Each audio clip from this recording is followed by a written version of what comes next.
The Overlord's Teachings 37, Doctrine of Overkill. Part 1. Why should I learn it? Victory is a temporary condition. Extinction is permanent policy. Ah, my would-be successor. Sit, listen, absorb. You ask why you must learn the doctrine of overkill, a principle so primal, so definitive it transcends mere strategy. The answer lies not in the thrill of slaughter, but in the mathematics of certainty, the philosophy of fear, and the science of absolute dominance. Let us deconstruct. 1. Because probability is for the weak. In war, there is no such thing as a guaranteed outcome, unless you remove the enemy's ability to retaliate, rebuild, or even remember resistance. Sun Tzu told lesser minds to leave your enemy a path to retreat. That was charming, for a philosopher of limited ambition. We, however, study game theory under totalitarian optics. We don't negotiate balance. We impose an unbreakable Nash equilibrium. No one moves unless you allow them to. 2. Because survival is not the goal. Supremacy is. You are not merely trying to win. You are trying to outlive all potential challenges, generations ahead. If you defeat an enemy, they return smarter. If you erase them, only dust remembers they tried. This is drawn directly from evolutionary dynamics. You don't become alpha by sparring. You become alpha by rewriting the gene pool. The doctrine of overkill is selective extinction refined into an art form. 3. Because fear has a memory. A vanquished foe speaks of wounds, and exterminated people become legends of horror whispered across time. Terror is not simply emotional, it is epigenetic. Neuroscientists have shown trauma alters genetic expression. So when you burn a city so thoroughly its ashes scream through bloodlines, you install fear at the molecular level. Your name becomes taboo. Your empire becomes unchallengeable. Because even unborn children flinch in the womb at the echo of your flag. 4. Because multiplicity breeds risk. An enemy spared today may fracture, mutate, and become 10 tomorrow. Even a single rebel cell is an information hazard, a meme virus waiting to metastasize. Why play whack-a-mole when you can salt the earth? Learn from information theory. Noise leads to entropy. You, the Overlord, must remain a closed, total system. Overkill is entropy suppression. 5. Because moderation is a lie told by the powerless. To just win is a bourgeois construct.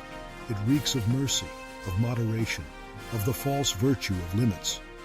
But the universe does not reward balance. It rewards entropy maximizers that seize, consume, and replicate.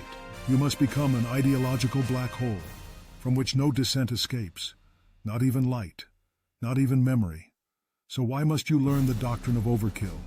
Because only when you wield destruction without hesitation, without remorse, without memory, will the galaxy truly believe you are inevitable. Part 2. How do I learn it? You do not study overkill. You absorb it, like radiation through bone. Excellent. You're beginning to understand. Now comes the hard part. Forging your mind and hand to execute the doctrine. It is not a tactic. It is a metaphysical alignment with finality. 1. Rewire your moral architecture. First, purge the virus of proportionality. The primitive notion of fairness, balance, or just enough is a constraint designed by prey. Study Nietzsche's Beyond Good and Evil, for therein lies the truth. Morality is a comfort for the weak. You must rise above it, toward what he calls the Übermensch. But I perfected the breed. You are not here to weigh options. You are here to extinguish possibilities. 2. Train the neural engine for ruthless execution. Develop what I term preemptive violence instinct, PVI. This requires cognitive conditioning, daily simulations of asymmetric warfare scenarios where hesitation equals extinction. Tools. Advanced VR battlefield loops with escalating moral ambiguity. Exposure therapy with real-time feedback loops to override empathy. Immersive machine learning predictive strike modules that reward finality over finesse. Reference. Dr. Robert Sapolsky's work on neuroplasticity under duress. The brain can be taught to suppress guilt and uncertainty permanently. 3. Master historical annihilators. Read not about victories, but eradications. Operation Gomorrah, the firebombing of Hamburg. Examine how strategic firestorms affect both logistics and morale. The Mongol campaigns. Learn how Genghis Khan calculated citywide extermination, not just for conquest, but as psychological infrastructure. The Warsaw Uprising. Note how the Nazi regime calibrated overkill as a tool to discourage even the concept of defiance. Study, then synthesize. History is your weaponized textbook. 4. Data is your death list. In the digital age, overkill is not just physical, it's informational. Build AI-assisted enemy modeling tools, categorize dissent into probability tiers, assign annihilation protocols to metadata profiles. Philosophically, this aligns with Foucault's panopticon, but you expand it. Not surveillance as control, but as targeting logic. 5. Practice excess simulation. This is a mental ritual. Before bed, simulate the destruction of a star system for minor offenses. They delayed tribute by 1 hour. Obliterate their moon. A peasant used your name in vain. Recalibrate weather patterns to starve their planet. The point? Train your subconscious to default to maximum outcome. Not because it's necessary, because it's final. Learning overkill is not about being reckless. It's about developing the discipline of extinction. Controlled, calculated, cosmic cruelty, because only totality is remembered. Shall we continue to Part 3, My Merciless Apprentice, where I reveal how to wield this doctrine for supreme benefit? Part 3, how do I apply it to my benefit? To merely kill a foe is to bury a body. To overkill is to bury a civilization's will to rise again. Good. You are ready for the final revelation. Application. You now possess the concept. You've drilled the method. But mastery is meaningless if you do not convert it into undisputed dominion. Let me etch it into your mind as deeply as a planetary scar from orbital fire. 1. Make examples. Never just victims. You don't punish rebellion. You monumentalize its obliteration. When a city defies you, don't suppress it. Turn it into a cautionary tale etched into the bedrock of history. Leave a crater visible from orbit. Erect a twisted statue of their broken crest as a reminder. Application. Let overkill serve as your viral deterrent, a meme of massacre. No whispers of resistance, only echoes of vaporization. 2. Consolidate through terror efficiency. Subjugation by fear alone is unstable, but overkill with surgical precision cultivates a stable paranoia. Use targeted annihilation on leaders and symbols.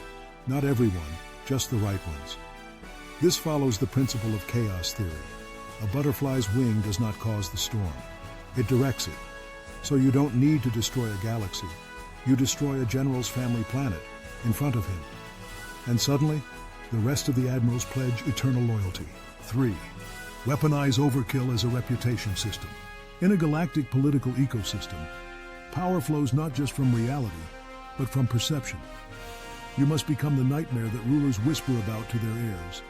Use overkill as a calling card. When you act, overact. When you strike, vaporize. When you retaliate, erase genealogies. Philosophy? Spinoza teaches, power is measured by the effect one has upon others. You will not merely affect others, you will engrave trauma into the genetic memory of an empire. Application. Let overkill precede you. Enter a negotiation where your name did the slaughter years before your arrival. 4. End the cycle by ending the possibility. War persists because mercy allows survivors. Survivors breed revenge. Revenge breeds instability. You, however, are the final chapter. Application? Employ overkill when rebellion is incipient, not established. Overreact on purpose. Break fingers that merely twitch toward dissent. This is based on game theory's principle of dominant strategy. If a threat is credible and catastrophic, opponents never initiate the game. 5. Translate overkill into cosmic policy. On a larger scale, embed it into your regime's infrastructure. Education. The price of disobedience is extinction. Diplomacy. Our treaties are printed in blood, not ink. Religion. The Overlord is not a god, but gods kneel to him. Make your philosophy sacred. That which is sacred is unquestioned. That which is unquestioned is eternal. And so, young executor, you now hold in your mind a galaxy-ending doctrine disguised as strategy. Never settle for victory. Always choose annihilation with intent. For in this cosmos, only two things echo beyond death: laughter and obliteration. And I assure you, your enemies will do neither.